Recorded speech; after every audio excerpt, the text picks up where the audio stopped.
Apa ni je? Allow TikTok to access nearby devices. Allow ke not now? Allow. Huh? Ni.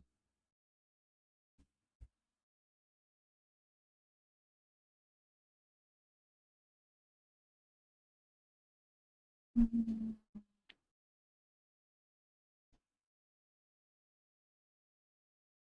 Allow.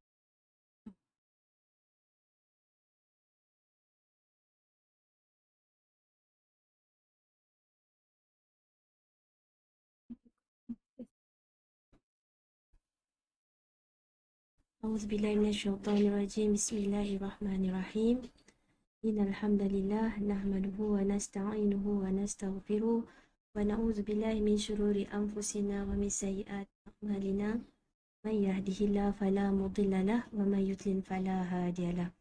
Asyhadu an la ilaha illallah wahdahu la syarika lahu wa asyhadu anna Muhammadan abduhu wa rasuluh. Subhanaka la ilma lana illa ma 'allamtana innaka antal alimul hakim.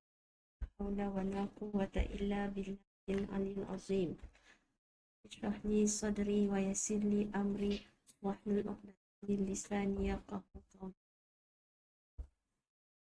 Allahumma shalli ala Muhammad wa ala ali Muhammad kama shallaita ala Ibrahim wa ala ali Ibrahim innaka Hamidum Majid. Allahumma barik ala Muhammad wa ala ali Muhammad kama barakta ala Ibrahim wa ala ali Ibrahim innaka Hamidum Majid. Allahumma ati anfusana taqwaha wa zakkiha anta khairu man zakkaha anta waliyuha wa maulaha. Allahumma inna nas'aluka ilman nafi'an wa rizqan tayyiban wa amalan mutaqabbala wa na'udzu bika min ilmin la yanfa' wa min qalbin la yakhsha wa min nafsin la tashba' wa min da'watin la yustajabu laha. Allahumma anfa'na bima 'allamtana wa 'allimna ma yanfa'una. Allahumma rabbi zidna ilma. Allahumma rabbi yassir wa la tu'assir bi tamimil khair. Amma ba'du. Assalamualaikum warahmatullahi wabarakatuh. Alhamdulillah, thumma alhamdulillah. Alhamdulillahilladzi. Alhamdulillah, hari ini 23 Rabiul Akhir. Kita bersiaran pada waktu petang. Sebenarnya kelas petang ini adalah untuk melengkapkan kelas zikir pagi petang yang kita gunakan berpandukan buku poket zikir pagi petang dari Ghulam Ad-Da'wah. Okey, kerana ada masalah teknikal dengan video yang lepas. Alhamdulillah. Subhanallah, Allah Akbar. Alhamdulillah bi ni'mati tatimmus shalihat. Dengan segala puja-puji kita rafakkan kepada Allah dengan hidayah dan taufiknya. Kita dikumpulkan pada petang ni. Alhamdulillah jika ada yang dapat bersama petang ni. Okey. Dan sekarang pukul 5 petang, okey, adalah zikir waktu petang. Masya Allah, tabarakallah. Dan kita pun akui zaman sekarang ni, okey, zaman sekarang ni kita pun dah akhir zaman. Susah untuk kita istiqamah zikir, betul? Walaupun dah beli tasbih digital. Betul. Hari ni banyak kemudahan, banyak kesenangan, tapi subhanallah akbar, kita muhasabah diri kita apabila kita masih lagi terhalang, okey, untuk istiqamah zikir pagi petang. Sungguh ini membuktikan bahawa hidayah taufik adalah hak milik mutlak Allah. Walau dengan segala kemudahan, segala kelapangan, and yet kita masih terhalang untuk zikir pagi petang. Allahu Akbar, kita muhasabah diri kita. Okay? Dan zikir pagi petang ni sudah cukup untuk kita sebenarnya. Tak perlu lagi kita nak zikir dengan zikir-zikir rekaan. Okay? Allahu Akbar, subhanallah. Allah Akbar. Zikir pagi petang ni afdalnya kalau zikir pagi sebelum terbit matahari. Tetapi waktunya luas sehingga sebelum masuk waktu zuhur. Kalau zikir petang ni afdalnya memang lepas solat fardu asar sampai sebelum terbenam matahari. Tetapi waktunya juga diluaskan sehingga waktu malam. Allahu Akbar. Ada juga yang mengatakan boleh selagi ada waktu isyak pun masih boleh lagi zikir petang. Jadi jangan kita sekali-kali beralasan, okay, untuk tidak amalkan zikir pagi petang. Allahu Akbar. Dan kalau selalunya kelas Darul Zahra pagi, jadi kita kalau pagi kita perhatikan zikir pagi petang ni, kalau pagi ialah asbahna, kalau petang amsayna. Itu perbezaannya lah. Okey, ada dekat zikir yang Allahumma bika asbahna. Kalau petang jadi Allahumma bika amsayna. Contoh pagi, Allahumma bika asbahna wa bika amsayna wa bika nahya wa bika namut wa ilaika nusyur. Ada perbezaan untuk zikir petang, Allahumma bika amsayna wa bika asbahna wa bika nahya wa bika namut wa ilaikal masir. So ada yang kita kena alert, ada perbezaan Allah Akbar. Kalau contoh kita tengok zikir waktu pagi yang saya baru sebut tadi, Allahumma bika asbahna. Sekejap saya buka apps. Ada apps zikir pagi sesuai sunnah. Okay, boleh download. Right, ni nak bagi contoh peringatan untuk kita semua. Okay. Zikir petang yang sahih dari Rasulullah ini pendek-pendek je, tetapi memberi kesan yang amat mendalam, iaitu boleh menambahkan keimanan kita. Kalau bagi contoh, kalau waktu pagi dia asbahna. Okay. Kalau kita dalami, kita tadabbur dengan hayati betapa halusnya bahasa Arab.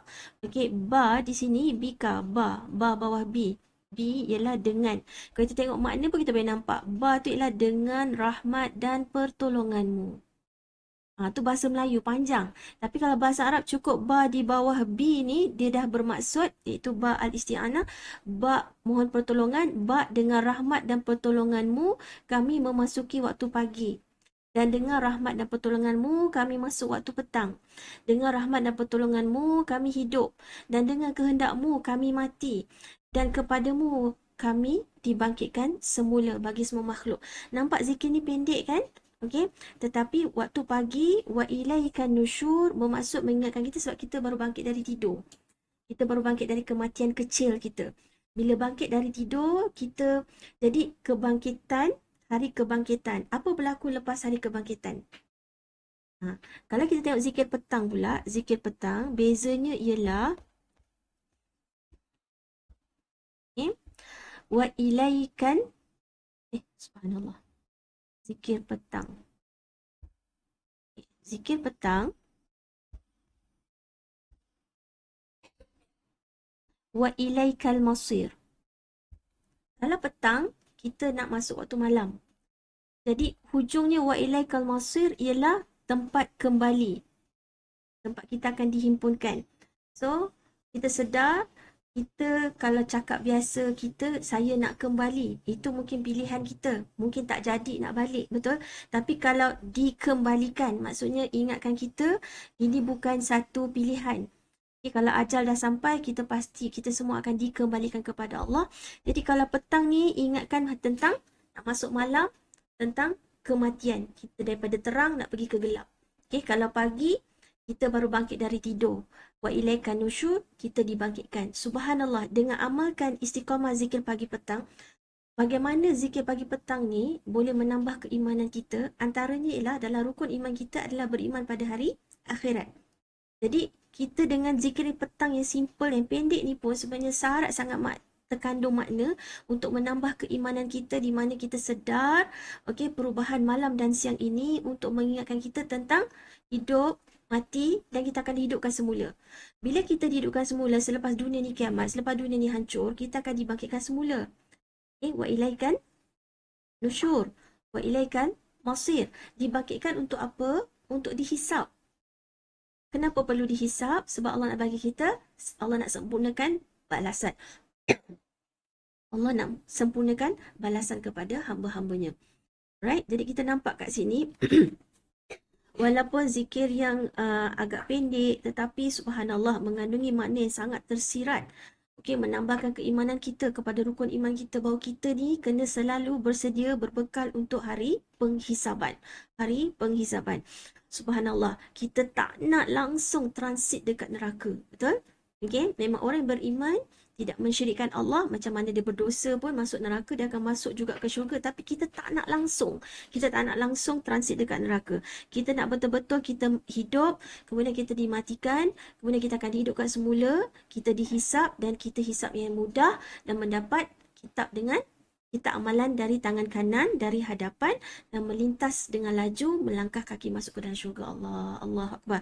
Sebab tu dalam zikir pagi petang pun memang ada doa-doa perlindungan daripada azab kubur, perlindungan daripada azab api neraka. Allah Akbar. Jadi ingat hari kiamat, zikir pagi petang ni akan mengingatkan kita pada hari kiamat sebab mengingatkan perubahan waktu pagi dan petang, siang dan malam. Okey, bila perubahan waktu, maka ingat kita akan dikembalikan. Kita akan dimatikan, kita akan dikembalikan, kita akan dibangkitkan semula untuk dihisap. Allah Akbar. Okey. Hari ni bila kita sebut pagi dan petang, bila kita ingat saja mati. Okey. Allah Akbar. Kita ni dekat dunia mungkin beza sangat siapa yang kaya, siapa yang miskin. Tapi kita kena ingat, bila kita dah masuk tanah nanti, tak ada beza lagi dah. Yang membezakan kita bila kita dah masuk dalam tanah nanti ialah amalan kita. Amalan ketika kita di dunia. Sahabat Rasulullah SAW, Jabir radhiyallahu anhu, berjalan, bermusafir sebulan untuk mendapatkan satu hadis. Satu je hadis, sebulan musafir. Hari ni kita nak menuntut ilmu, tak ada sampai sebulan kita dalam perjalanan kan. Just nak dapatkan hadis tentang hari kebangkitan, bahawa manusia ini akan dibangkitkan dengan telanjang, tak berkhitan, tak pakai selipar. Okay? Allah Akbar, Allah Akbar. Jadi kita muhasabah lagi, macam mana kita serius menuntut ilmu, bagaimana bila kita dah berilmu, kita serius tak beramal, kita istiqamah ke tidak. Allah Akbar. Subhanallah. Peringatan untuk saya dan peringatan untuk kita semua. Mudah-mudahan Allah beri kita hidayah. Level 1 ialah baru maklumat, baru info, baru data. Tapi kita nak naik hidayah yang lebih tinggi. Hidayah kedua ialah hidayah taufik. Di mana ilmu yang kita dapat, maklumat yang kita dapat ni, kita nak mengamalkannya. Bila kita mengamalkannya, barulah dia menjadi ilmu yang bermanfaat untuk kita. Sebab bila kita beramal, barulah memberatkan timbangan amal kita. Okay? Kalau sekadar suka saja mencari ilmu, tetapi tak ada niat pun nak mengamalkan, okay? Dengan ilmu tak menambahkan ketakutan kita kepada Allah untuk sami'na wa ta'na, kita kena muhasabah diri kita. Kita kena check balik apa yang kita belajar ni betul ke tak, sahih ke tidak. Right? Okay, Allah Akbar. Subhanallah. So, hari ini adalah untuk melengkapkan siri zikir pagi petang. Terutamanya hari ini adalah untuk zikir yang kelima dalam buku poket zikir pagi petang pada muka surat 16. 16 untuk zikir pagi. Kalau untuk zikir petang adalah muka surat 30. Muka surat 30. Alright. Sayyidul Istighfar.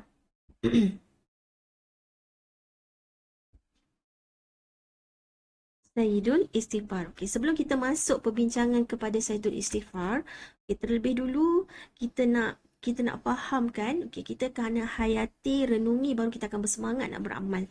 Right. Nabi Muhammad SAW di dalam surah Al-Fath, surah ke-48, okay, surah ke-48, A'udzubillahi minasyaitonirrajim.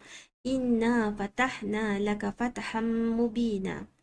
ليغفر لك الله ما تقدم من ذنبك وما تأخر ويتم نعمته عليك ويهديك صراطا مستقيما. Dalam ayat 2 ni secara spesifik dan khususnya, okay, kemenangan yang dengan sebabnya Allah mengampunkan salah dan silapmu yang telah lalu dan yang terkemudian. Masya Allah, tabarakallah. Okay, yang telah dijanjikan kepada Rasulullah, apa dia kat sini, ialah diberi keampunan. Okay. Rasulullah dijanjikan oleh Allah untuk diberi keampunan. Okay. Keampunan apa yang telah lalu dan yang akan datang. Rasulullah maksum, terpelihara daripada melakukan dosa. Dosanya diampun dulu, kini dan akan datang. Cuba bandingkan dengan kita. Nabi maksum dan dosa-dosanya telah diampunkan dulu, kini dan akan datang. And yet, satu hari berapa kali Nabi beristighfar? Satu hari berapa kali Nabi istighfar? Menurut hadis Bukhari 6307 daripada Abu Hurairah radhiyallahu anhu, bahawa beliau mendengar Rasulullah sallallahu alaihi wasallam bersabda, "Wallahi inni liastaghfirullah wa atubu ilaihi fil yaumi akthar min 70 marrah." Maksudnya, demi Allah, sesungguhnya aku beristighfar kepada Allah, memohon ampun kepadanya setiap hari lebih daripada 70 kali. Lebih daripada 70 kali. Allah Akbar. Sekali lagi, Nabi maksum, terpelihara daripada melakukan dosa. Dosa Nabi telah dijanjikan oleh Allah diampuni dulu, kini dan akan datang. Dan Nabi solat malam hingga bengkak kaki. Dan bila ditanya oleh isteri baginda Aisyah radhiyallahu anha, salahkah aku untuk menjadi hamba yang bersyukur? Allah Akbar, cuba bandingkan Nabi dengan kita. Sepertinya Nabi perlu ke istighfar kalau macam ni? Nabi perlu ke istighfar? Nabi dah dijamin dosa diampuni. Okey. Nabi dah dijamin dosa diampuni. Tapi kenapa Rasulullah masih beristighfar? Allah Akbar. Allah Akbar. Subhanallah. Jadi kat sini apa yang kita boleh belajar? Okay. Nabi Muhammad sallallahu alaihi wasallam nak mencontohkan kepada kita umatnya bahawa betapa besarnya pengajaran dengan kita istiqamah, dengan kita mengingati Allah, dengan membanyakkan memohon keampunan kepada Allah. Alright? Subhanallah, Nabi sendiri membanyakkan istighfar. Okay? Sedangkan Nabi tidak berdosa, Nabi bersih daripada buat salah, Nabi tidak melakukan maksiat kepada Allah. Jadi, dan Nabi adalah insan yang terbaik di sisi Allah, okay, di antara kita semua. Okay? Allah Akbar, masih beristighfar dan bertaubat 70 kali sehari. Itu minima. Itu minima. Dan subhanallah, Allah Akbar, maka di sini Rasulullah kata, Rasulullah nak kita faham, maksudnya ulama pun mengkaji, maka kita faham bahawa Rasulullah nak mencontohkan kepada kita, nak beri motivasi dekat kita, okey, supaya kita bandingkan, kita sedar diri, kita bandingkan diri kita dengan Rasulullah, tapi Rasulullah masih mohon keampunan. Okey, jadinya istighfar, istiqamah, istighfar dan taubat ini boleh menghapuskan dosa kita. Okey, supaya dosa ni ada yang kita buat sengaja, ada yang kita tak sengaja buat, ada yang dulu-dulu dan yang kita buat secara seorang-seorang, orang tak nampak. Dosa yang kita buat secara nyata. Allah Akbar. Okey, dan kita ni sedar kita ni pendosa, kita tak akan lepas daripada buat silap, daripada buat dosa. Allah Akbar. Dan tak terhitung sebenarnya dosa kita. Siapa boleh ingat dosa dia 5 tahun lepas? Dosa yang semalam pun kita dah lupa. Kita tak sedar. Betul? Kita tak boleh nak recall apa kesalahan kita semalam. Ini kan dosa 5 tahun lepas. Ini kan dosa 30 tahun lepas. Allah Akbar. Kalau tak boleh ingat, rasa-rasa boleh kira tak? Tak boleh kira, kau pun lah tak boleh ingat. Tak boleh ingat, tak boleh kira. Sama lah tu. Alright? Allah Akbar. Jadi, dan ulama' juga mengatakan, hadis yang mengatakan Nabi Muhammad SAW istighfar 70 kali, ada yang kata 100 kali, bukan nak difokuskan pada bilangan tu. Bukan nak difokuskan pada bilangan tu, tetapi sebenarnya, okey, bukan nak tengok berapa banyak Nabi istighfar satu hari, bukan sekadar itu maksudnya, tetapi sungguh menurut Al-Imam Fudail bin Iyad nak menyatakan bahawa Nabi istighfar sebab Nabi istighfar sebab bila Nabi terlupa atau terleka sekejap je daripada mengingati Allah pun Nabi dah istighfar. Kita berapa banyak lupakan Allah? Kita berapa banyak kita lalai? Berapa banyak kita leka tak ingat Allah? Allah Akbar. Okay? Allah Akbar. Jadi Nabi bimbang, Nabi sangat-sangat bimbang ketika dia terlupa nak ingat Allah, so Nabi terus cover dengan istighfar. Jadi kita nak fokus bahawa kita ni senang tak lupakan Allah. Senang tak kita leka dan lalai. Nabi. Okay, jauhnya dengan kita. Alright, Nabi sendiri bimbang kalau dia ada terlupa untuk mengingati Allah daripada zikrullah. Okay, subhanallah, Allah Akbar. Jadi, mudah-mudahan kita tak leka. Okay, kita diizinkan oleh Allah untuk banyak mengingati Allah dengan banyak beristighfar. Okay. Allah Akbar. Jadi, ada satu sebab lagi mengapa Rasulullah beristighfar menurut Imam An-Nawawi. Okay. Rasulullah beristighfar banyak dalam satu hari sebenarnya juga ialah untuk kita. Nabi memohonkan keampunan untuk kita umatnya.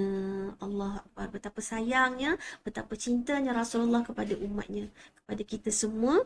Okay, sehingga baginda tetap, baginda tak buat dosa, baginda telah diampunkan dosanya, tapi baginda tetap juga beristighfar. Antaranya kata Imam Nawawi adalah untuk mohon keampunan dosa-dosa umatnya. Allahu Akbar. So kat sini kita bayangkan andai sekiranya Rasulullah yang telah dipelihara oleh Allah masih terus beristighfar setiap hari, apakah yang menghalang kita yang sering berdosa ni untuk beristighfar? Cuba tanya diri kita. Apa yang menghalang kita untuk beristighfar? Kalau Nabi yang suci daripada dosa pun tidak pernah, okey, dalam satu hari tidak pernah kurang daripada 70 kali beristighfar, kenapa kita tak mampu? Kenapa kita tak boleh nak buat? Okey, subhanallah. Jadi kat sini menunjukkan betapa tingginya nilai kehambaan Rasulullah untuk kita contohkan. Okey, begitu Rasulullah merendahkan diri kepada Allah, menghambakan diri kepada Allah, mengakui dan mohon ampun kepada Allah, maka hari ini tak malu ke kita kalau kita pun tak beristighfar, tak mohon keampunan kepada Allah, tak malu ke kita pada Allah sekiranya kita tidak bersyukur. Kita tidak bersyukur. Okey. Subhanallah. Semakin kita merendah, semakin kita menunjukkan kehambaan kita kepada Allah, itulah bukti tandanya kita hamba yang bersyukur. Subhanallah, Allah Akbar. Jadi kita akan masuk sebelum saya lupa lagi. Okay. Ada satu hadis Ibnu Majah, Rasulullah SAW bersabda, beruntunglah orang yang mendapatkan pada catatan amalnya istighfar yang banyak. Okay. So hari ini kelebihan bagi mereka yang banyak beristighfar. Istighfar tu ialah alif sinta. Alif sinta maksudnya mohon. Ghafara, keampunan. Jadi istighfar ialah memohon keampunan. So apakah kelebihan? Kelebihan istighfar ni banyak. Kelebihan istighfar ni bukan sekadar di akhirat, di dunia lagi sebenarnya. Di dunia lagi kita akan dapat kelebihan sekiranya kita banyak beristighfar. Subhanallah, Allah Akbar. Jadi kelebihan istighfar antaranya ialah kalau menurut hadis ni, indahnya jika catatan amalmu banyak berisi istighfarmu. Nabi SAW bersabda, sungguh beruntung. Kita manusia yang normal, suka untung ke suka rugi? Mesti pilih untung kan? Okay? Maka sungguh beruntung seseorang yang mendapati pada catatan amalnya istighfar yang begitu banyak. Allah Akbar. So kita tadi dah berharap dah kan. Allahumma bika amsayna wa bika asbahna wa bika nahya wa bika namut wa ilaikal masir. So kita akan dihimpunkan. Okay. Kemudian kita akan dihisap. Kita sangat-sangat berdoa, memohon kepada Allah kita nak terima kita amalan kita dengan tangan kanan. Jadi beruntungnya orang yang terima tangan kanan ni bila dibuka buku catatannya ialah penuh dengan istighfar. Betapa banyaknya dia beristighfar ketika dia di dunia ini. So kelebihan antara orang istighfar ialah mendapat keampunan Allah. Okey, dan dapat memasuki syurga Allah. Keampunan Allah dan memasuki syurga Allah. So dalilnya boleh tengok surah At-Tahrim, surah ke-66 ayat 8. Surah ke-66 ayat 8. A'udzubillahi minasyaitonirrajim. Ya ayyuhallazina amanu. Okay. Wahai orang yang beriman. Wahai orang yang telah mengaku dirinya beriman. So, ni dalam ayat-ayat seruan ya ayyuhallazina amanu pasti ada perintah. Sama ada bentuk suruhan atau bentuk larangan. So, perintah suruhan dalam ayat ni ialah tubu ilallahi taubatan nasuha. So, apa yang Allah perintah pada orang yang beriman supaya iman kita meningkat? Iman kita ni senang naik ke senang turun? Senang turun. Jadi Allah nak sangat kita meningkat iman. Jadi ada perintah dekat ayat ni. Tubu ilallahi taubatan nasuha. Kembalilah bertaubat kepada Allah dengan taubat yang nasuha. Taubat yang sungguh-sungguh. Nasuha ni daripada kalimah yang sama untuk nasihat. Maksudnya taubat kita ni boleh menasihatkan kita untuk tidak ulang kesalahan tu lagi. Kalau sekiranya dah bertaubat tapi taubat itu tak berjaya untuk menasihatkan kita untuk stop, untuk tinggalkan terus, untuk menyesal, untuk tak akan ulangi lagi, itu belum lagi taubatan nasuha. Okay? Subhanallah. Asa rabbukum an yukaffira ankum sayyiatikum wa yudkhilakum jannatin tajri min tahtihal anhar yawma la yukhzillahu an-nabiyya walladzina amanu ma'ah. Nuruhum yas'a baina aydihim wa bi aymanihim yaquluna rabbana atmim lana nurana waghfir lana innaka ala kulli syai'in qadir. Wahai orang yang beriman, bertaubatlah kamu kepada Allah dengan taubatan nasuha. Mudah-mudahan Tuhan kamu akan menghapuskan kesalahan-kesalahan kamu dan memasukkan kamu ke dalam syurga yang mengalir di bawahnya beberapa sungai. Pada hari Allah tidak akan menghinakan Nabi dan orang-orang yang beriman bersama-sama dengannya. Cahaya iman dan amal soleh mereka bergerak cepat di hadapan mereka dan di sebelah kanan mereka semasa mereka berjalan. Mereka berkata ketika orang munafik meraba-raba dalam gelap gelita, wahai Tuhan kami, sempurnakanlah bagi kami cahaya kami dan limpahkanlah keampunan kepada kami. Sesungguhnya Engkau Maha Kuasa atas tiap-tiap sesuatu. Subhanallah. Dengan banyak istighfar, penuh catatan kita dengan bilangan istighfar, maka kita diampunkan dosa, ditutup kesalahan kita, maka kita menerima kita amalan dengan tangan kanan dan Allah merezekikan kita untuk masuk melangkah kaki ke dalam syurga Allah. Subhanallah. Sebelum kita masuk syurga, kita kena melintas titian sirat tu dan Allah bagi kita dan dalam Quran, dalam surah ni mengajarkan kita doa Rabbana atsmim lana nurana waghfir lana. Okay? Kita mohon cahaya. Sempurnakanlah cahaya. Ada orang cahayanya hujung ibu jari kaki je. Ada orang cahayanya sebesar gunung. Jadi kita mohon dengan Allah, sempurnakanlah cahaya kita untuk bantu kita melintas dengan begitu pantas nanti. Allahu Akbar.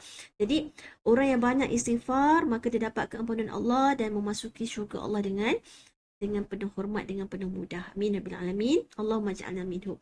So dengan istighfar kita mendapat kasih sayang Allah. Innallaha yuhibbul mutatahhirin. Surah Al-Baqarah ayat 222. Allah mencintai orang yang menyucikan dirinya, orang yang membersihkan dirinya daripada dosa. Subhanallah, Allah Akbar. Ada satu hadis sahih, okey, betapa Allah bergembira dengan orang yang bertaubat. Allah sangat mencintai pendosa yang bertaubat. Satu hadis tu kan, kalau kita pernah belajar, ibaratnya hadis tu diberi permisalan, perumpamaan seorang musafir tu sangat panjang, so dia bawa bekalan makanan dan minuman, dia letak atas unta dia. Jadi semua bekalan dia ada atas unta tu. So dia pergi bermusafir ke padang pasir yang panas, okey. Tiba-tiba mungkin dapat teduhan, maka dia pun nak berehat. Okey. Dia berehat, tapi bila dia bangun tidur dia, unta dia hilang. Unta yang penuh semua makanan, minuman dan dia punya pakai semua, bekalan dia semua ada dekat unta. Unta tu hilang. Apa jadi pada musafir tu? Mesti dia pergi mencari unta dia tu, betul tak? Okay, dia pergi cari, tapi tak jumpa. So dia patah balik dekat bawah pokok tu, dia tidur balik dan dia rasa apa? Dia rasa dia akan tidur sampai dia matilah sebab tak ada makanan, tak ada minuman, betul tak? Okey. So dia pun tertidur dan bila dia bangun tidur, unta dia ada balik dekat sebelah dia. Kalau kita lah jadi musafir tu, macam mana kita punya gembira? Okey, jadi Allah nak beritahu gembiranya musafir itu bila dia dapat balik unta dan bekalan-bekalan dia tu, okey, tetapi nak dibandingkan dengan kegembiraan Allah bagi pendosa yang bertaubat jauh lebih besar. Okey, dah lah tu bila dia dah jumpa balik unta dia sampai dia melatah, tersalah cakap pula tu. Dia kata, ya Allah, aku Tuhanmu. Okey, tersilap kata, terlalu gembira sampai tersalah cakap. Melatah lah tu. Tapi nak beritahunya Allah lebih gembira dengan orang yang bertaubat. So, dapat kasih sayang Allah. Allah mencintai. Kemudian dijauhkan daripada musibah. Okay? Diberikan jalan keluar. Diberikan jawapan atas semua masalah kita. Jadi, dia adalah satu ibadah. Ibadah istighfar ni adalah satu ibadah. Ibadah lisan. Kalau sekali kita gandikan dengan ibadah hati. Dengan sungguh-sungguh kita menghayati, merenungi. So, Masya Allah, Tabarakallah. Dia akan memberikan jalan keluar. Beri jalan keluar. Saya bagi contoh. Okay. Surah Nuh. Okay. Surah Nuh. Okay. Ayat 10. Kita akan nampak. Kita tahu kan macam mana dakwah Nabi Nuh. Lebih 900 tahun. Tak ramai yang ikut menerima dakwah Nabi Nuh. Apa yang diperintahkan oleh Nabi Nuh ialah untuk mereka minta ampun kan, litaghfira, dan sesungguhnya aku tiap-tiap kali menyeru. Okay, kalau tengok ayat 7, tiap-tiap kali menyeru mereka beriman supaya engkau mengampunkan dosa-dosa mereka, mereka menyumbatkan telinganya dengan jari masing-masing. Begitu mereka menolak dakwah Nabi Nuh, begitu mereka jahil, sangat degil, takbur yang melampau. Okay. So dalam surah yang sama, Okay? Nabi Nuh, faqultu astaghfiru rabbakum innahu kana ghaffara. Sehingga aku berkata kepada mereka, pohonkanlah ampun kepada Tuhan kamu, sesungguhnya adalah Dia, iaitu Allah Maha Pengampun. Dan bila kita beristighfar, mohon ampun kepada Allah, okey, tengok ayat 11 tu, yursilis samaa alaikum midrara. Sekiranya kamu berbuat demikian, Dia akan menghantarkan kamu hujan lebat yang mencurah-curah kepada kamu. Hujan ni memang sangat terkait dengan rezeki, betul? Bila hujan turun, maka rezeki di bumi. Turun daripada atas. Subhanallah, fenomena hujan. Kalaulah kita buka hati kita, menyaksikan bagaimana fenomena hujan, kita kan pasti mentauhidkan Allah. Sebab macam mana daripada awan boleh turun air daripada atas? Kan? Bukan ada orang curah pun. Okey. Kemudian tumbuhlah rumput-rumput. Rumput-rumput pula dimakan oleh haiwan. Kita dapat susu, dapat protein, dapat daging, dapat sayur-sayuran. Kita dapat cek rezeki. Allah Akbar. Dapat. Dan pokok kita tahu boleh bagi oksigen, keluarkan oksigen untuk kita. Allah Akbar. Jadi hujan ni adalah satu simbolik sebenarnya. Satu punca rezeki yang sangat besar. Rezeki kita dari langit. Okey. Hujan yang sangat lebat, yang mencurah-curah. Kalau kita baca Al-Waqi'ah, apa kita akan jumpa kan? Allah tanya kita, siapa yang cipta air? Allah boleh je jadikan air hujan tu masin. Tapi Allah jadikan air tu tawar. Ya Allah, kita kena sangat sensitif. Sebab kita manusia tak boleh pisah dengan air. Kita dalam rahim mak kita, 100% kita dalam air. Okey? Allah Akbar. Dan air, maknanya rezeki, lagi tanaman kan. Lepas tu wayum tidkum bi amwali wa banina wa yaj'al lakum jannatin wa yaj'al lakum anhara. Dan Dia akan memberi kepada kamu dengan banyaknya harta, okey? Amwal, harta kekayaan, anak-anak. Jadi dengan istighfar menyelesaikan banyak masalah. Masalah rezeki, masalah anak, masalah harta. Okey? Dia akan mengadakan bagi kamu kebun-kebun tanaman serta mengadakan bagi kamu sungai-sungai yang mengalir di dalamnya. Cantik tak kebun kalau tak ada sungai? Kalau satu kebun, ada sungai pula dalam kebun tu, betapa suburnya kebun tu, betul? Masya Allah, tabarakallah. Okay? Mengapa kamu berkadang tidak menghargai kebesaran Allah dan kekuasaannya? So, jadi kita kan nampak kat sini, istighfar bukan saja untuk nikmat di akhirat, tetapi juga untuk nikmat-nikmat di dunia. Jadi, kat sini kita dah nampak kan, betapa kenapa Nabi Muhammad SAW, okay, banyak juga arahan atau perintah-perintah Allah dalam Al-Quran untuk kita beristighfar. Apa itu istighfar? Memohon keampunan kepada Allah. Sekaligus untuk bila negara kita makmur, okay, bermula daripada contoh anak-anak kita, keluarga kita, kemudian negeri kita, negara kita, of course menjadi negara yang makmur, betul? So kalau kita ni sentiasa kembali kepada Allah, Allah Akbar. Dan dalam surah Hud, surah ke-11, okay, ayat 3. Ayat 3, surah ke-11 ayat 3, wa anistaghfiru rabbakum thumma tubu ilaih. Okey. Dan hendaklah kamu mohon ampun. Jadi dan hendaklah kamu mohon ampun. Itu perintah daripada siapa? Itu perintah daripada Allah. Okey.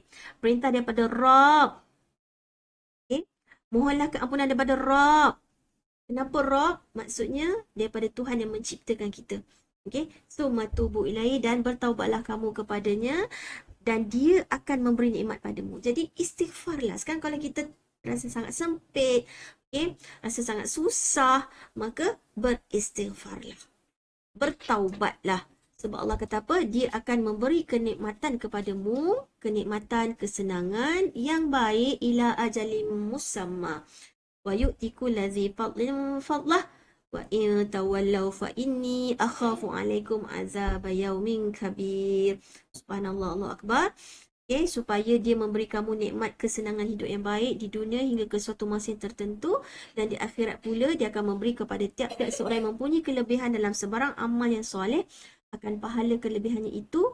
Dan jika kamu berpaling membelakangkan 3 perkara itu, maka sesungguhnya aku bimbang kamu akan beroleh azab hari kiamat yang huru-haranya. Ilallahi marji'ukum wa huwa ala kulli syai'in qadir. Kepada Allah jualah kembalinya kamu, maka Dia Maha berkuasa atas tiap-tiap sesuatu. So segera kita kembali kepada Allah. Itu beristighfar dan segera kita tubuh tu ialah taubat, itu kembali kepada Allah. Allah Akbar. Jadi kat sini kita nampak betapa beruntungnya orang yang melazimi atau memperbanyakkan istighfar, istiqamah beristighfar. Bukan saja untung di dunia, malah apatah lagi untung di akhirat. Allah Akbar. So kita hari ini minta sangat dengan Allah. Allah bagi kita istiqamah untuk istighfar, untuk beristighfar. So dengan banyak istighfar, kita mendapat kasih sayang Allah, kita menjadi hamba Allah yang dicintai Allah. Okey, kita diampuni, maka kita boleh penuhkan kitab catatan amal kita, maka kita boleh terima dengan kita amalan kita dalam tangan kanan, seterusnya kita boleh masuk syurga Allah, kita akan dijauhkan daripada musibah, diselesaikan, diberi solusi kepada semua masalah kita, jalan-jalan uh, musibah ataupun ancaman, okay, problem semua sekali lah. Okay, nampak tak ibadat istighfar ni? Berat ke? Berat ke? Ringan kan? Sangat-sangat ringan, sangat-sangat mudah. Boleh buat setiap masa di mana-mana. Okey, sangat-sangat mudah. Ibadah lisan dan boleh dengan segala situasi. Kita boleh istighfar. Sangat-sangat mudah sebenarnya. Tapi kenapa masih terhalang? Walaupun dah pakai tasbih digital dekat jari pun kadang masih lupa juga untuk istighfar. Okey? Allah Akbar. Subhanallah. Jadinya istighfar ada banyak. Antaranya pun Nabi mengajarkan kita dalam rukuk, dalam sujud pun perbanyakkan istighfar kan. Subhanakallahumma rabbana wa bihamdika Allahumma ghafirli. Lama kat dalam rukuk tu, antara doa zikir yang Rasulullah ajarkan kita yang kita boleh amalkan dalam rukuk dan sujud ialah untuk minta ampun. Subhanakallahumma rabbana wa bihamdika Allahumma ghafirli. So, banyak sangat istighfar. Lepas solat, astagfirullah, astagfirullah, astagfirullah. Betul? Allahumma antas salam wa minkas salam. Darimu keselamatan. Okay, setelah kita minta ampun, jadi kita tahu keselamatan, ketenangan itu semua daripada Allah. Okay? Jadi, dalam banyak-banyak istighfar yang diajarkan oleh Rasulullah, ada satu yang Rasulullah namakan sebagai Sayyidul Istighfar. Sayyidul Istighfar. Apa maksud Sayyidul? Apa maksud Sayyid? Ialah pemimpin. Pemimpin. Maksudnya penghulu, ketua, pemimpin. So, sampai dalam banyak-banyak bentuk istighfar, istighfar inilah yang diangkat sebagai penghulu istighfar. Kenapa dia begitu istimewa? Okey. Kenapa begitu istimewa? Apakah keistimewaannya sehingga mendapat title penghulu istighfar? Subhanallah. Okay, kita tengok hadis ni. Okey. Hadis dalam Sahih Bukhari. Allahu Akbar. Kita akan nampak kat sini Saya screenshot.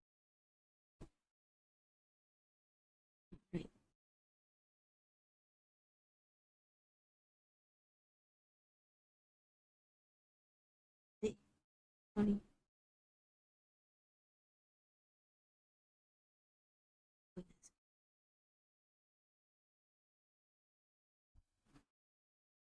Sahabat-sahabat semua, kita perhatikan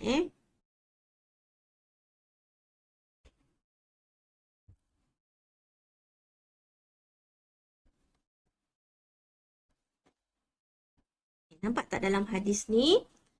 Sayyidul Istighfar. Penghulu, pemimpin, ketua kepada istighfar. Iaitu yang berbunyi Allahumma anta rabbi la ilaha illa ant khalaqtani wa ana abduk wa ana ala ahdik wa wa'dika mastata'tu a'udzu bika min syarri ma sana'tu abu'u laka bi ni'matika alayya wa abu'u laka bi dzambi faghfirli fa innahu la yaghfiru dzunuba illa ant qala wa man qalaha min nahar. Okey, siapa yang baca ni waktu siang muqinan. Okey, sekejap Saya nak betul-betul bulatkan yang ni. Muqinan.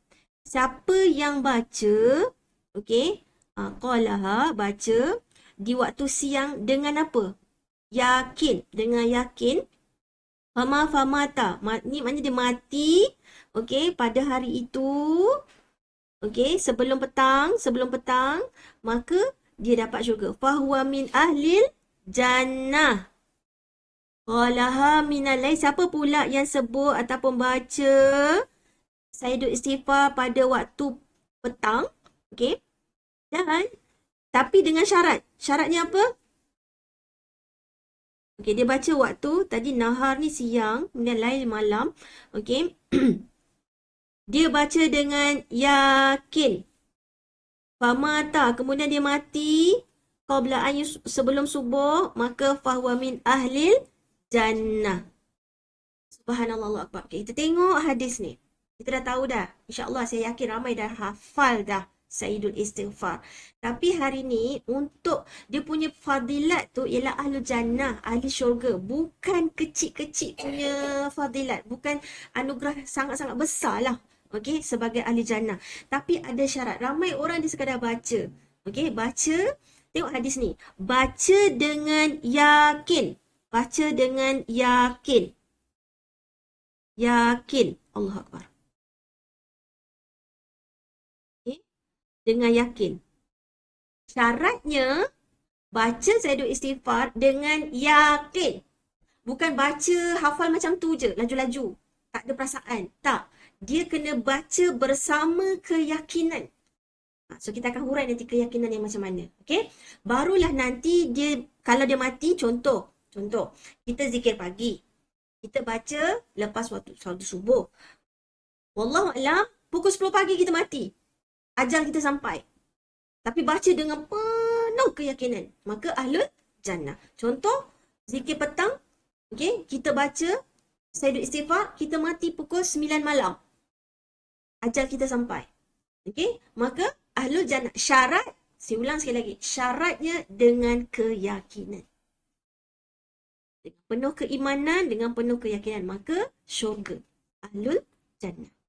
Okay, so sekarang kita nak urai kat mana yang jadinya syarat untuk jadi dengan Sayyidul Istighfar ni. Kalau kita mati, okay, kita jadi ahli syurga. Okay, kat sini kita nampak. Yakin bukan baca je. Bukan hafal je. Mesti baca plus keyakinan. Plus yakin. Alright. Okay. Syarat sekali lagi saya ulang. Syarat baca Sayyidul Istighfar dengan yakin. Nampak tadi? Muqinan.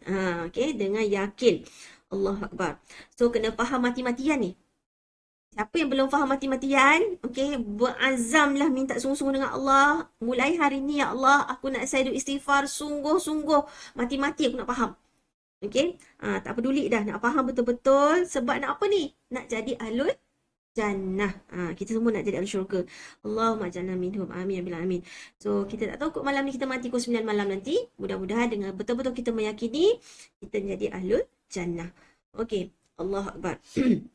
Bayangkan Imam Bukhari memasukkan hadis ini dalam bab khusus sebaik-baik istighfar. Okey. Sayyidul Istighfar. Okey. Pertamanya, kenapa dia jadi Sayyidul Istighfar?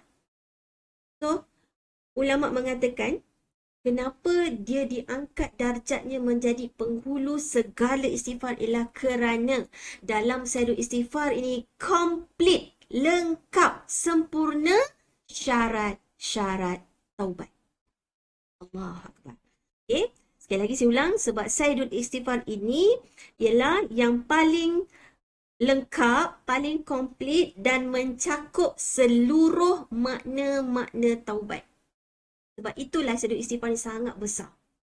Sehingga diangkat namanya pun dinamakan Sayyidul Istighfar. Syaratnya apa tadi? Syaratnya yakin. Okey, yakin sungguh-sungguh. Makanya kalau kita yakin, kita faham setiap words, setiap kalimah dan Sayyidul Istighfar ni, makanya sepertinya pagi yang kita baca, petang kita baca Sayyidul Istighfar tu, kita bertaubat, taubat yang sempurna. Allahu Akbar. Okay, subhanallah. Taubat yang sempurna. Apa syarat taubat? Nanti kita tengok hujung nanti kita ulas. Okay, kita tengok dulu zikir Sayyidul Istighfar. Okay, dimulakan dengan Allahumma. Apa maksud Allahumma? Ya Allah. Okay, ya Allah. Allahumma. Allah ialah asma Allah, lafzul jalalah yang di dalamnya merangkumi seluruh keagungan, kemuliaan, keindahan, kebaikan, kesempurnaan Allah. Ketinggiannya, kekuasaannya. Okay. So, kita menyeru kepada Allah, ya Allah, anta rabbi. Engkau adalah Rabbku. Anta rabbi. Apa maksud Rabb? Adalah nama Allah. Banyak sebenarnya maksud Rabb, tetapi tiga yang paling utama maksud Rabb ialah pencipta, Al-Khaliq, pemilik, Al-Malik dan Al-Mudabbir yang mengatur, pengatur. Jadinya, tadi ingat syarat yakin. So sekarang ni, ya Allah, aku yakin aku adalah ciptaanmu. Aku dimiliki olehmu. Hidup dan matiku, rezekiku diatur olehmu. Kita betul-betul yakin kita ni ciptaan. Kita bukan pencipta. Kita benar-benar yakin ajal, rezeki, okey, semuanya Allah yang atur. Kita sangat-sangat yakin. Okey, kita sangat-sangat yakin. Ingat, syarat nak masuk syurga dengan suri sifat ialah baca dengan yakin. First kali nak yakin apa ni? Allahumma anta rabbi. Itu yang nak diyakini dulu. Itu yang nak diyakini. Allah pencipta, kita ciptaan, Allah pemilik, kita dimiliki, Allah pengatur, kita ni diatur, hidup kita, mati kita. Sebab itulah kita ikrar kan? Inna salati wa nusuki wa mahyaya wa mamati lillahi rabbil alamin. Kita dalam setiap rakaat wajib kita memuji Allah. Alhamdulillahi rabbil alamin. Seluruh kita dan seluruhnya di alam ini, tak kira alam apa pun, alam angkasa, alam bakteria, alam malaikat, alam haiwan, alam tumbuhan, alam gunung, semuanya tak terkecuali. Okay? So kita meyakini bahawa kita ni diciptakan, kita dimiliki dan kita diatur oleh Allah. Okay? Bila kita sebut kita ni diatur oleh Allah, bila kita sebut kita ni dimiliki, kita bukan pemilik hakiki. So, seandainya berlaku apa-apa kehilangan, kemusnahan, kehancuran harta kita, milik kita lah. Okay? Harta kita.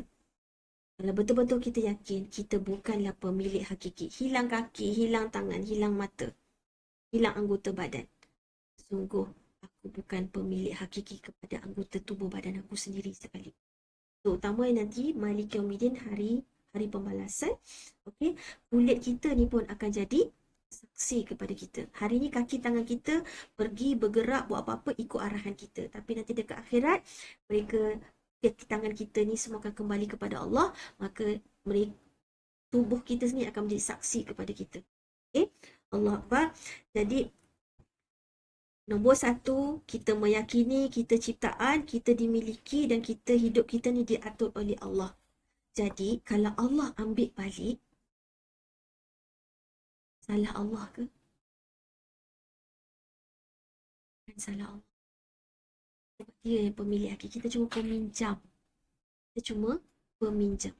Dan nikmat yang kita dapat ni pun sebenarnya adalah bentuk ujian. Adalah cobaan.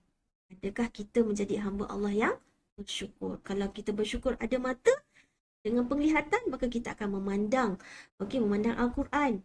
Mata kita akan memandang Al-Quran. Mata kita bila melihat alam, matahari, langit, atau kita mendengar kematian, kita berfikir. Kita kembalikan semua kepada kekuasaan Allah. Allah Akbar. Contoh nak lagi faham lagi, contoh kalau sport car harga 3 juta, tapi jiran kita punya, tumpang parking kat rumah kita. Okay? Kalaulah hilang kereta tu, hatta kalau kita kaya sekalipun, 3 juta tu tak ada apa-apa pun, tapi namanya orang lain punya, kita sedih sangat tak? Of course kita tak sedih sangat, sebab orang lain punya. Bukan kita punya pun. Kan? Allah Akbar. Jadi hari ni, kenapa kita sampai mengutuk, merungut, mengeluh tak sudah-sudah benda yang Allah ambil, hakikatnya maknanya kita tak cukup yakin bahawa hidup kita ini, kita bukanlah pemilik yang hakiki. Sebab apa? Sebab kita pun ciptaan. Jadi, insya-Allah bila kita meyakini Allahumma anta rabbi, kita akan yakin, penuh keimanan, kita tak mudah kecewa, bukan kecewa melampau. Kecewa melampau tak boleh move on sebab kita ni bukan pemilik hakiki. Hidup kita, mati kita, rezeki kita, semua telah pun diatur oleh Allah. Jadi, meyakini anta rabbi, seandainya kita plan, kita atur, yang kita rancang, tak menjadi, tak seperti yang kita harapkan. Kita nak salahkan Allah? Kita tak salahkan Allah. Kita tak salahkan Allah. Walaupun tak sesuai dengan kehendak kita. Okey, kita dah buat semua effort yang kita dah buat tapi tak dapat hasilnya, maka kita tetap mampu melafazkan alhamdulillahi ala kulli hal. Qaddarallahu wa ma syaa fa'al. Telah ditakdirkan Allah. Inilah yang Allah nak. Aku ni hamba. Serahkan kepadamu ya Allah. Sebab tu setelah kita usailah, tawakkaltu ala Allah. Okay? Jadinya kita bukan lagi judge apa berlaku dalam hidup kita, apa berlaku dekat alam ni, musibah ke banjir ke dan sebagainya. Bukan ikut logik akal, bukan ikut nafsu kita, bukan ikut bisikan-bisikan syaitan. Tak. Kita balikkan semuanya, kembalikan semua meyakini bahawa semua ini adalah yang seperti Allah nak. Wa huwa ala kulli syai'in qadir. Subhanallah. Walaupun perkara itu tak sesuai dengan impian kita. Okay, Allah Akbar. Jadi orang beriman yang Allahumma anta rabbi, dia akan apa? Walaupun perintah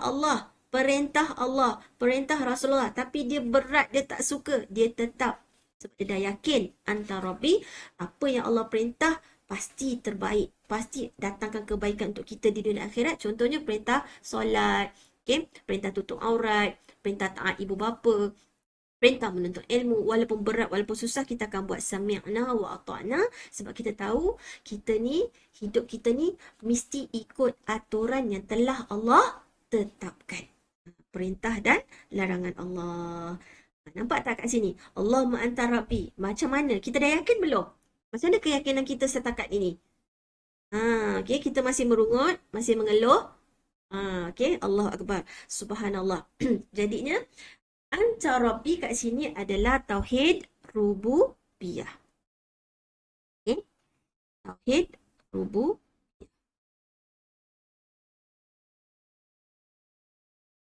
Okay. Anta rabbi. Ni kita panggil tauhid rububiyah. Tauhid apa tauhid? Mengesakan Allah satu-satunya yang mencipta semua ni, yang mengatur semua ni, yang memiliki semua ni, di alam ini. Daripada tauhid rububiyah, bila kita dah mengakui, kita meyakini semua, termasuk kita ni adalah hamba ciptaan Allah, maka dia akan membawa kita kepada la ilaha illa anta. Ini ialah tauhid, kita panggil tauhid uluhiyah. Okay? Iaitu mengesakan Allah dalam semua ibadah kita. Ibadah lisan, ibadah hati, ibadah anggota, perkataan, perbuatan, lisan, lidah, hati ini semuanya kita buat yang Allah cinta, yang Allah redha kerana Allah dan mengikut Rasul. Okay? Nampak tak? Bila kita dah sedar, semua ni Allah yang cipta, Allah yang miliki, Allah yang mengaturi, maka kita sebagai hamba bersyukur, okay, mengenali Allah yang Maha Ar-Rahman Ar-Rahim, makanya kita pun tunduk, kita rela hati nak serah diri kita untuk tunduk, taat, patuh pada semua perintah Allah. So dari rububiyah kita menuju uluhiyah. Kita kena kenal dulu Allah yang mencipta segala-gala ni, yang mengatur semua ni, baru dia akan bawa kita untuk solid seluruh pengibadatan kita, penghambaan kita semata-mata lillahi billahi ilallahi. Okay, semuanya untuk Allah. Okay, Allahu Akbar. Makanya hari ni kita dah tahu dah, layak, sesuai tak, patut tak, berhak tak Allah untuk satu-satunya untuk disembah, untuk diibadah, untuk dihamba. Layak tak? Patut tak? Patut. Sebab dia Allah yang memiliki semua ni. Allah yang mencipta semua ni. So memang patutlah kita ni mengesakan Allah dalam semua ibadah kita. Right?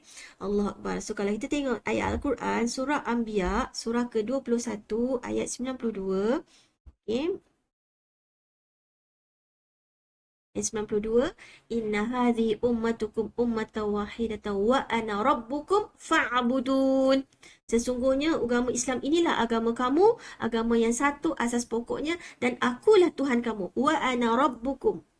Okay? Daripada tauhid rububiyah, okay? Daripada tauhid rububiyah ni, wa ana rabbukum, Allahu Akbar. Wa ana rabbukum fa'budun, maka sembahlah aku. So bila kita dah kenal Allah sebagai pencipta, pemilik, pengatur, maka kita akan beribadah solid kerana Allah, dengan Allah, kepada Allah. Okay? Allahu Akbar. Surah Al-Anbiya ayat 92. Okay? Bayangkan majikan kita ataupun bos kita yang bagi kita gaji pun kita boleh ikut aturan dia. Kita boleh dengar cakap dia. Maksudnya kita taat secara teknikal lah sebab kita bekerja. Tapi bukan dia yang cipta kita. And yet kita dapat gaji pun, dapat rezeki pun. Sebenarnya hakikatnya rezeki tu ialah daripada Allah. Allah yang aturkan. Okay? So kalau majikan pun yang bukan cipta kita, yang bukan cipta anak kita, yang bukan cipta hidup dan mati kita dan alam ini pun kita boleh tunduk, boleh tak patuh. Boleh patuh, boleh taat. Apatah lagi, kita memang kena sami'na wa ata'na, la ilaha illa anta. Tiada ilah yang berhak disembah, yang berhak untuk diibadahkan, untuk dihambakan, melainkan Allah. Okay? Subhanallah, Allahu Akbar. Kemudian kita tengok dekat dalam zikir Sayyidul Istighfar. Selepas tu apa dia? Allah. Hilang. Okay. Allahumma anta rabbi. Okay. Ni. Yakin ni. Yakin Allah pencipta, pemilik, pengatur. Kemudian kita meyakini Allah satu-satunya yang berhak untuk kita hambakan diri, ubudiyah, ibadahkan. Okay. Kemudian yakin apa lepas ni? Khalaqtani. Okay. Khalaqtani, apa maksud khalaqtani? Ialah engkaulah yang menciptakan aku. Okay. Engkaulah yang menciptakan aku. So daripada rububiyah kepada uluhiyah. Kita mengakui bahawa kewujudan kita ini adalah ciptaan Allah. Yakin tak? Jadi, kalau Allah yang cipta kita, kenapa kita tak nak menerima takdir yang telah dituliskan untuk kita? Takdir yang telah ditetapkan oleh Allah sebelum langit dan bumi ini diciptakan lagi. So, khalaqtani, okay, mengaku. Lepas tu kita mengaku apa? Wa ana abduk. Okay, dan aku ini adalah hambamu. Aku ini adalah hambamu. Ni semua isi bulat ni kena yakin, okey? Tadi rububiyah, uluhiyah, khalaqtani, yakin lagi kita ni ciptaan Allah, yakin lagi kita ni benar-benar hamba Allah. So, yakin dengan sedar, betul-betul sedar kita ni ialah hamba. Kita bukan bos, kita bukan pengatur, kita bukan tuan. Okey. Jadi, kalau hamba sepatutnya apa? Merendah, bukan meninggi. Okay? Kita tak boleh debat dengan perintah Allah. Kita tak boleh komen pun. Kita tak boleh mengeluh pun. Okay? Allah Akbar. Atas semua takdir yang telah Allah tetapkan. Kita ni hamba, so kita jalani je takdir ini. Okay? Allah Akbar. Jadinya kalau hamba, patutnya perangannya apa? Hamba patutnya sifatnya ialah menerima, menurut perintah. Taat. Kan? Iaitu sami'na wa ata'na. Itu patutnya perangai hamba. Okay? Wa ana abduk. Dan aku ini hambamu, abdimu. Subhanallah. Dalam surah Al-Hujurat ayat 13. Allah kata apa? Siapakah yang paling mulia di sisi kita semua? Di kalangan makhluk, siapa yang paling mulia? Siapa yang paling mulia di sisi Allah? Adalah mereka yang paling tinggi ketakwaannya. Yang paling bertakwa. Bukan yang paling kaya, paling pandai, paling cantik. Bukan. Paling sihat, paling kurus, bukan. Okay, yang paling mulia di sisi Allah ialah siapa yang paling bertakwa. Subhanallah. Jadinya, bila kita sebut wa ana abduk, dia adalah simbol kerendahan hati kita. Mengakui, meyakini betul-betul. Okay? Simbol kerendahan, ketundukan, kepatuhan kita kepada Allah. So, wa ana abduk, setelah kita mentauhidkan Allah rububiyah, mentauhidkan Allah dalam uluhiyah, okay, maka kita menerima, menurut, okay, mengakui kita ni hamba. Okay, jadi sebagai simbol kerendahan kita ialah kita menuruti segala perintah dan larangan Allah. Okay, maka cek diri kita, adakah kita bersikap sebagai hamba atau kita bersikap sebagai tuan dekat alam ni? Okay. Subhanallah. So tak sesuai kan kalau orang tu pagi tu dia baca Sayyidul Istighfar tapi pukul 9 pagi dia dah langgar aturan Allah. Sesuai tak dia baca zikir petang, dah baca Sayyidul Istighfar, malam pukul 7, pukul 8, pukul 9 dia dah langgar aturan Allah. Dia dah bermaksiat dah. Okay? Dia dah buat dosa dah. Sesuai tak? Itu maknanya dia cuma baca tetapi dia tidak meyakini. Ingat syarat untuk jadi ahlul jannah mestilah baca dengan meyakini. So kalau dia baca Sayyidul Istighfar pagi, tiba-tiba pukul 10 ada orang nasihatkan dia, tegur dia. Pakai dalil pula tu. Dalil tu sahih pula tu. Ada Al-Quran, ada hadisnya. Kemudian dia berpaling, dia tak terima. Dia kata apa? Kubur masing-masing. Mind your own business. Contohlah. Adakah sebenarnya itu tandanya dia faham apa yang dia bacakan tadi? Sayyidul Istighfar tu dia faham ke tu? Kalau dia faham, tak mungkin dia akan berpaling daripada teguran ataupun nasihat. Of course yang menggunakan dalil yang sahih. Subhanallah, Allah Akbar. Okay, jadi kalau kita ingat sirah Siti Hajar, okay, Siti Hajar isteri baginda Nabi Ibrahim alaihi salam. Ketika ditinggalkan bersama bayinya di padang pasir yang kering kontang, pokok pun tak ada, air tak ada, semua tak ada, orang pun tak ada. Air pun tak ada. Ditinggalkan. Allahu Akbar. Tapi bila ditanyakan kepada Nabi Ibrahim, adakah ini perintah Allah? Siti Hajar terus tak kejar lagi dan tak tanya lagi. Sebab dia kata apa? Sebab ini perintah Allah. Kalau ini perintah Allah, pasti ada hikmah. Pasti Allah tak tinggalkan aku. Pasti Allah akan mudahkan untuk aku. Bayangkanlah. Itulah iman Siti Hajar. Itulah yang kita nak ikut, yang kita nak contohkan. Perintah Allah, asalkan tu perintah Allah, beratlah macam mana, susahlah macam mana pun. Allah, aku akan buat, aku akan usahakan. Sami'na wa ata'na. Alright? Okay? Subhanallah. Jadi, wa ana abduk ialah sedar. Khalaqtani wa ana abduka, kita sedar kita ni diciptakan. Okay? Rezeki kita, hidup mati kita semua diatur oleh Allah. Okay? Jadi, kalau betul kita baca Sayyidul Istighfar, kita yakin rububiyah Allah, uluhiyah Allah, okay? Maksudnya rezeki kita ni diatur oleh Allah, ada tak patut kita ni risau tentang rezeki? Takut tentang rezeki. Bila kita tahu, kita yakin bahawa rezeki kita ni memang dah diatur oleh Allah. Ya? So, kalau habis dah rezeki kita, memang matilah. So, selagi belum mati, maknanya rezeki kita masih ada. Allahu Akbar. Kan? Semua tu dah tertulis ketika ketika usia kandungan masuk 4 bulan, 120 hari. Okey, ketika ditiupkan roh sekali dah ditetapkan takdir kita, kan? Rezeki, ajal, okey, amal baik, celaka ke buruk, bahagia ke derita, semua dah siap dah. Okey? Allah Akbar. So, hari ni kita meyakini dengan Sayyidul Istighfar ni bahawa sebab kita yakin kita bergantung pada Allah As-Samad, kita bergantung pada Allah Al-Ghani, kita bergantung pada Allah Ar-Rahman Ar-Rahim, yang Maha Pemurah, yang Maha Kaya. Okey, mana mungkin kalaulah contoh kita ni hidup dalam negara yang sangat kaya ataupun bekerja di dalam company yang sangat kuat, yang sangat kaya, yang sangat okey, sangat baik, mungkin tak kita ni seorang je tak dapat makan? Mungkin kan? Okay. So subhanallah. Jadi keyakinan kita kepada Allah, okay, ma'rifatullah, maka insya-Allah mudah-mudahan kita sangat-sangat yakin dengan pengaturan Allah pada takdir hidup kita. Okay. Kemudian wa ana ala ahdika. Okay. Apa maksud wa ana ala ahdika tu? Okay. Dan aku menetapi perjanjian untuk taat kepadamu. Wa ana ala ahdika. Dan aku akan tetap taat tunduk pada perjanjian ku kepadamu. Apa yang kita dah janji dekat Allah? Apa yang kita dah janji dekat Allah? Paling kurang 17 kali dalam setiap rakaat kita, kita telah berikrar. Apa yang kita ikrarkan kepada Allah? Kita ikrarkan pada Al-Fatihah ayat 5 iaitu Iyyaka na'budu wa iyyaka nasta'in. Hanya kepadamu kami beribadah, menghambakan diri dan hanya kepadamu kami mohon pertolongan. Bukan pada yang lain. Masalahnya, kalau kita nampak iyaka diulang 2 kali, sebab ramai yang solat. Tapi bila susah, pergi jumpa uskun.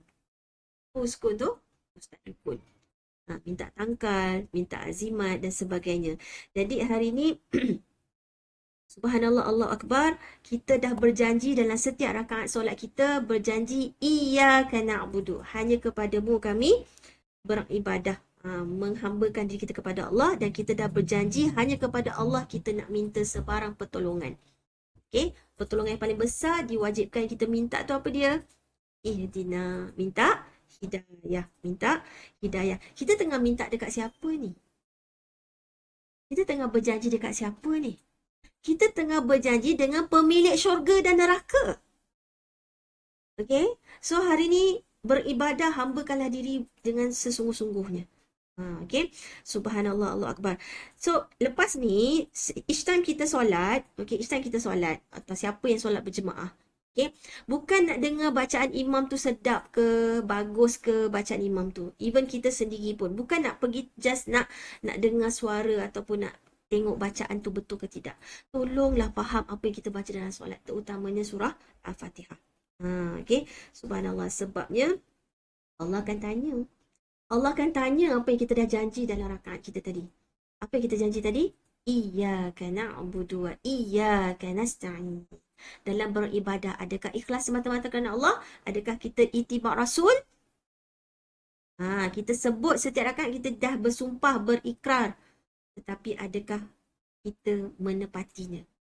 So kita akan ditanya, right? Okay, subhanallah. Jadi subhanallah, cuba kita perhatikan wa wa'adika mastata'tu. Dan aku akan menetapi, aku akan tunduk taat patuh pada perjanjian kepadamu, wa wa'aduka mastata'tu. Wa wa'adika mastata'tu. Janji balasanmu sesuai dengan kemampuanku. Subhanallah, Allah Akbar. Mastata'tu. Apa yang kita boleh faham wa wa'aduka mastata'tu? Wa wa'aduka mastata'tu. Dan janji. Maknanya kita sangat-sangat yakin dengan janji Allah. Okay? Dan kita sangat-sangat yakin dengan janji kita kepada Allah, janji Allah kepada kita yang telah termaktub dalam Al-Quran, okay? Dalam hadis Nabi, dengan kemampuanku. Subhanallah. Apa yang kita faham daripada ayat ni? So, Rasulullah mengajar kita syahadat istighfar ni untuk kita mengakui. Okay? Kita buat pengakuan kepada Allah, sesungguhnya ya Allah, aku sebenarnya tak mampu nak memenuhi semua janji tu ya Allah. Aku tak mampu nak sempurna ibadah aku seperti yang kau nak, yang kau perintahkan Allah. Aku tak mampu. Dahlah tak mampu. Leka pula, lalai pula, lupa pula. Dahlah tak sempurna. Solat tak sempurna. Mengaji tak faham. Solat tak khusyuk. Tak sampai, kalau istighfar sikit. Allahu Akbar. Tak sempurna. So, kat sini Rasulullah mengajar kita untuk mengakui, ya Allah, sebenarnya aku nak sangat buat sesempurna, nak solat khusyuk 100%, tapi aku, inilah yang aku mampu. Sungguh kita ni lemah. Kita tak berdaya, kita lemah, kita lalai, kita senang tergelincir dengan daripada apa yang kita dah janji pun. Okay, kita tak pegang pada janji kita tak berjuang pun bersungguh-sungguh nak menegakkan, okay, mengukuhkan tauhid kita. Okay, subhanallah, sebenarnya inilah bukti kita tak akan mampu untuk sempurnakan ibadah kita sebenarnya. La haula wala quwwata illa billah. Sebab itulah Rasulullah ajar kita, ya Allah, aku akan pegang janji aku kepadamu, taat kepadamu sesuai dengan kemampuanku. Ya Allah, besar tak rahmat Allah dekat kita? Sayang tak Allah dekat kita? Rasa tak betapa sayangnya Allah dekat kita? Sampai surah Al-Baqarah yang kita baca sebelum tidur, 2 ayat terakhir sebelum tidur, apa yang kita baca? La yukallifullahu nafsan illa wus'aha. Tidak akan dibebankan kepada kita kecuali sesuai dengan kemampuan kita. Solat kita untuk esok hari, solat untuk esok hari, Allah tak perintahkan kita untuk tunaikan hari ni. Tapi permintaan kita kepada Allah, kita nak minta rezeki 7 keturunan. Melimpah ruah. Tapi bab untuk mematuhi, mentaati perintah Allah, kita sangat limit. Kita minta kurang lah, kita minta diskaun lah. Allahu Akbar. Okay, so Allah tak nak bebankan kita. So besarnya rahmat Allah. Besarnya rahmat Allah, Allah tak nak bebankan kita. Allah kata buatlah ikut kemampuanmu. Itu yang pentingnya ihdinas siratal mustaqim. Selepas tu kan, selepas iyyaka na'budu wa iyyaka nasta'in, ihdinas siratal mustaqim, ialah kita nak minta sangat dekat Allah hidayah istiqamah. Kita dah ada ilmu. Bila dapat ilmu, kita nak beramal. Bila kita nak beramal, kita nak minta hidayah istiqamah. Bila dah istiqamah, kita minta dengan Allah, kita mampu untuk berdakwah.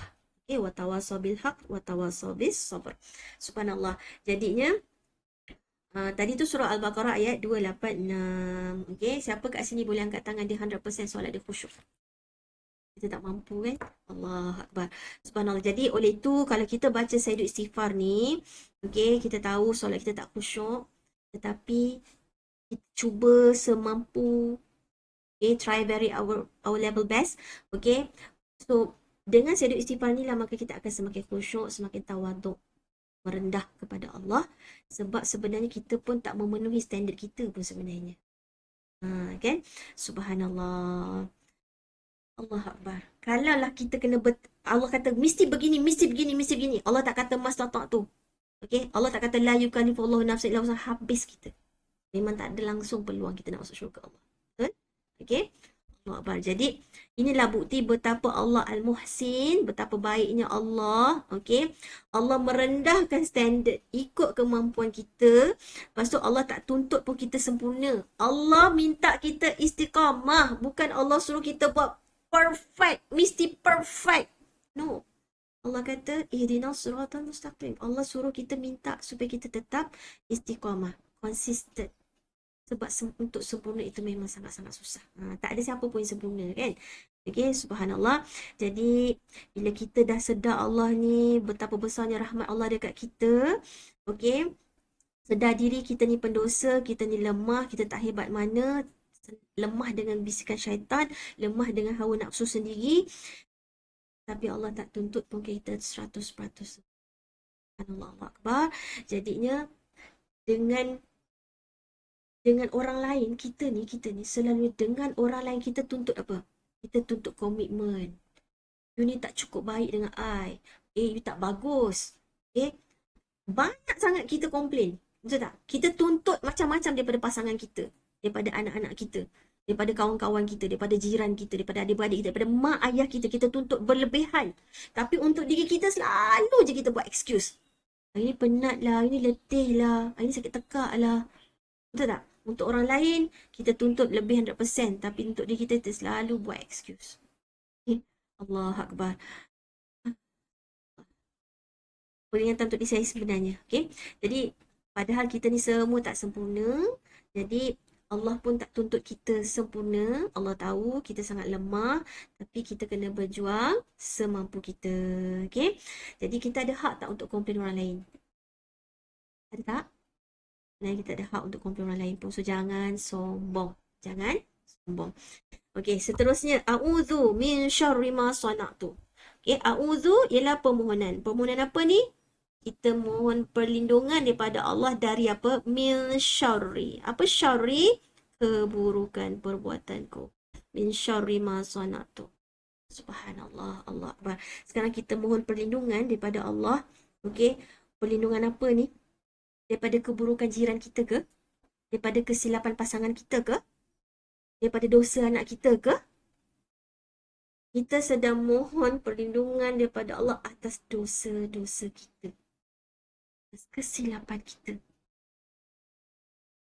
Allah Akbar. Jadi, Rasulullah mengajar kita untuk mohon perlindungan kepada Allah dari keburukan perbuatan dosa maksiat kita sendiri. Sebab impaknya, kesannya kepada siapa? Kepada kita. Okey, subhanallah, Allah Akbar. Sebab kesan-kesan dosa ni boleh menghancurkan diri kita sendiri. Hancurkan orang lain, boleh hancurkan diri kita sendiri. Jadi, Allah Akbar. Kita selalu ingat salah orang kan? Tapi kita selalu lupa salah sendiri. Okay? Jadi, bila saya ada istighfar ni sebenarnya mengingatkan kita tentang kesalahan kita. Okay? Kalau kita sekarang waktu siang, okay, apa dosa kita buat siang ni? Kalau kita baca zikir petang, contohnya kita ingat apa yang kita buat dosa siang ni. Kalau kita baca zikir pagi, cuba kita ingat malam tadi apa kita buat. Okay, dosa apa yang kita dah buat. Subhanallah, Allah Akbar. Okay, jadinya pepatah Melayu pun ada sebut apa? Siapa makan cili dia lah rasa pedas. Kan? Siapa makan nangka dia lah dapat getahnya. Jadi nanti buka surah Al-Isra ayat 7. Okey. Buka surah Al-Isra ayat 7, kita akan nampak Allah berfirman, kalau saya ni, okey tak. Save dulu show you. Save dulu lah. Alright. Okey, surah ke-17 ayat 7. Okey, Allah berfirman yang bermaksud, in ahsantum li anfusikum. Kalau kamu buat baik, kebaikan tu untuk siapa? Untuk diri kamu sendiri. Wa in asatum falaha. Dan kalau kamu buat jahat, jahat juga untuk diri kita juga. Jadi sebenarnya sebab itulah wa'udzubika min syarri ma sana'tu, sebabnya kita nak berlindung daripada dosa kita. Sebab apa? Sebab kesannya akan balik kepada diri kita sendiri. Okey, jadi konsep untuk orang beriman ni, okey, konsep orang beriman ni kita nak nampak lagi sekali apa konsepnya. Okey, ada konsep penting ni. Perhatikan betul-betul Allah. Okey. Abu ulaka binikmatika alayya. Jadi orang-orang beriman, orang-orang yang bertakwa, ialah dia tadi dia dah berminta perlindungan daripada Allah. Okey, untuk lindung daripada perbuatan keburukan perbuatan. Sekarang ni kita nak mengakui nikmat-nikmat tu. Nikmat-nikmat yang kita dapat sekarang ni semuanya daripada siapa? Daripada Allah. Alayya. Ini sifat orang mukmin. Dia sedar keistimewaan, kekuasaan, pangkat, harta, semualah kenikmatan-kenikmatan, kesenangan, semua yang dia kecapi sekarang ini adalah dari Allah.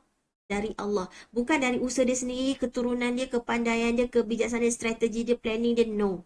Ini semua adalah daripada nikmat-nikmat ni. Semuanya sihat. Semuanya daripada Allah. Okay. Lepas tu, wa abu'u bizambi, dan mengakui dosaku kepadamu. Okay. Wa abu'u bizambi. So, ada dua wa abu'u. Okay. Abu'u laka binikmatika alayya. Satu, kita mengakui semua. Tak terkecuali. Nikmat mata ke, nikmat apa, nikmat harta ke, nikmat anak ke, bahagia ke, senang ke. Okay. Semua nikmat ini adalah dari Allah. Okay. Dan semua keburukan, semua musibah, semua problem dari dosa-dosa kita. So, kena faham dua konsep ni. Semua nikmat dari Allah, semua keburukan dari sendiri. Dosa-dosa kita sendiri. Tu kena faham. Jangan terbalik. Jangan nikmat dari kita, musibah dari Allah. Jangan terbalik. Orang beriman, dia semua nikmat, mengakui semua nikmat daripada Allah, semua masalah, okey, semua bencana adalah daripada kesan dosa-dosa kita sendiri. Jadi atas semua nikmat kita minta ampun apa ni? Faghfirli kan? Lepas tu ialah faghfirli. Faghfirli. Maka ampunkanlah aku. Ampunkan apa ni? Ampunkan dengan nikmat, okey, dengan nikmat kita kurang bersyukur. Kita tak taat. Kita tak taat. Okey, dan kita minta ampun atas segala dosa-dosa kita. Dua ni. Tadi kita mengakui semua nikmat daripada Allah. Semua problem daripada dosa-dosa kita. Faghfirli, maka ampunkanlah aku ya Allah, sebab atas semua nikmat tadi. Bayangkan dengan nikmat mata tapi kita tengok benda yang Allah larang. Okay, dengan tangan, nikmat tangan, tapi kita buat benda yang Allah larang. Subhanallah. Jadi kita minta ampun atas nikmat Allah yang kita tidak bersyukur, yang kita salah guna. Okey, kita tidak mentaati perintah Allah, makalah kita guna untuk melawan Allah. Okey, dan kita minta ampun kepada Allah atas semua keseluruhan. Umumnya kita minta ampun atas semua dosa-dosa kita, dosa yang lalu, dosa akan datang, dosa ketika kita seorang-seorang, dosa yang kita buat secara terang-terangan, dosa yang Allah saja yang tahu. Okey, kita sendiri tak ingat dosa-dosa kita. Subhanallah, Allah Akbar. Kita gagal, kita lalai untuk bersyukur. Okey. Tadi, lepas tu kita mengakui ini juga bentuk tauhid. Fa innahu, dan sesungguhnya la yaghfiru dzunuba illa ant. Jadi keistimewaan antara sebab juga kenapa Sayyidul Istighfar ni mendapat Sayyid ataupun pemimpin ketua, sebab Faghfirli ni letak di hujung. Letak di hujung Sayyidul Istighfar. Makanya Sayyidul Istighfar ini diisi dengan apa? Ikutkan kita nak mohon keampunan patutnya letak kat awal. Tetapi di Rasulullah mengajar kita adab dengan Allah ialah dulukan dengan pujian kepada Allah, sanjungan kepada Allah, membesar-besarkan Allah, agung-agungkan Allah. Okey, cuba bayangkan kalau dosa kita dah diampuni, maka darjat kita di sisi Allah juga akan ditingkatkan, akan meningkat dengan Allah mengampunkan dosa-dosa kita. Okey. So, akibat kita gagal bersyukur, lalai bersyukur, kurang bersyukur, banyak pula dosa. Itu yang sebenarnya menjadikan kita bermasalah. Hidup kita tak sudah-sudah bermasalah. Subhanallah. Jadinya kat sini kita nampak, kita mohon apa ni? Faghfirli. Mohon keampunan. Tetapi uh, dalam Sayyidul Istighfar ni, kenapa dia dapat Sayyidul Istighfar? Istighfar yang paling istimewa sebab di dalamnya mengandungi ataupun lengkap semua syarat taubat. Okay? Kemudian diisi dengan pujian-pujaan kepada Allah. Okay? Jadi dalam Sayyidul Istighfar ni, subhanallah, Allah diangkat setinggi-tingginya. Kita memuji Allah, kita mengenali sehingga kita tahu tentang tauhid rububiyah, kita mengesahkan Allah dalam semua penciptaannya. Dan kemudian dengan itu maka kita sedar kita ni hamba kan, maka kita mentauhidkan Allah dalam seluruh ibadah kita. Okey, jadi kita puji Allah setinggi-tingginya. Yang kedua ialah kita sedar diri kita, maka kita akan merendahkan diri kita sebab wa ana abduk. Okey, merendahkan diri kita serendah-rendahnya. Kita jatuhkan diri kita serendah-rendahnya di hadapan Allah. Okey, kita menyesali, kita mengakui semua dosa-dosa kita. Kita menyesal sangat atas semua nikmat Allah beri tapi kita salah guna. Okey, kita condemn orang tapi kita tak nampak salah kita. Kita expect so high daripada orang lain tapi dekat diri sendiri kita terlalu banyak sangat buat excuse. Okey, Allah Akbar. Jadi faghfirli, kita minta ampun sungguh-sungguh daripada Allah, dan tak ada siapa yang boleh mengampuni kita kecuali Engkau. So begitu tingginya tawakal kita kepada Allah. Setelah kita merendahkan, kita khusyuk tawaduk kepada Allah, kita memang betul-betul serah, kita minta ampun dan kita serah kepada Allah, kita puji Allah. Tak ada yang boleh ampun ya Allah. Tak ada ya Allah. Kecuali Engkau. Kecuali Engkau. Okay, Allah Akbar. Jadi semua ni, semua makna-makna ni, okay, semua makna taubat ni ada dalam Sayyidul Istighfar. Ada dalam, ada apa tu? Ada tauhid, okay? Ada tauhid dalam rububiyah, ada tauhid dalam ibadah, okay? Ada janji kita, ikrar kita nak mengesahkan Allah, nak beribadah hanya kepada Allah dalam iyyaka na'budu wa iyyaka nasta'in. Okey, juga kita juga sebenarnya dah bersaksi surah Al-A'raf ayat 172. Okey, kita bersaksi alastu bi rabbikum, ketika Allah tanya siapakah Rabb kamu? Kita jawab apa? Bala syahidina. Kita bersaksi bahawa Allah lah Rabb kita. Tapi bila kita lahir kat dunia, okey, setelah kita balik, kita telah melawan fitrah kita. Okay? Kita lalai, kita lupa pada janji kita. Subhanallah, Allah Akbar. Ingat, kita ni tak dituntut pun untuk beribadah sempurna. Allah beritahu, Rasulullah ajar kita untuk kita berikrar, untuk kita sesempurnanya. Okay?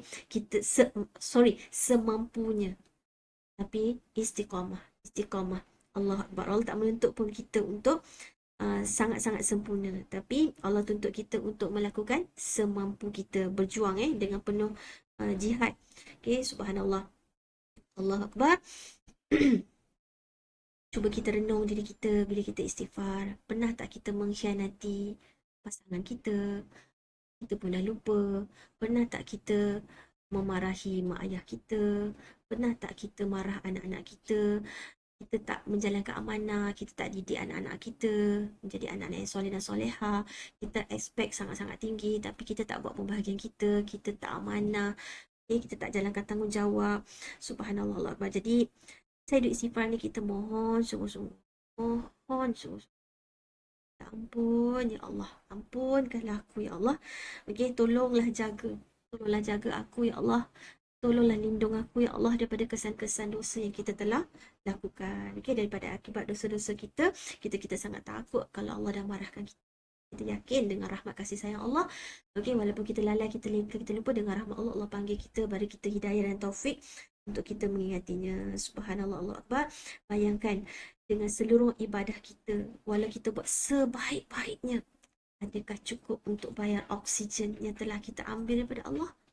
Adakah cukup? Itu belum kira nikmat-nikmat lain lagi. Subhanallah, Allah Akbar.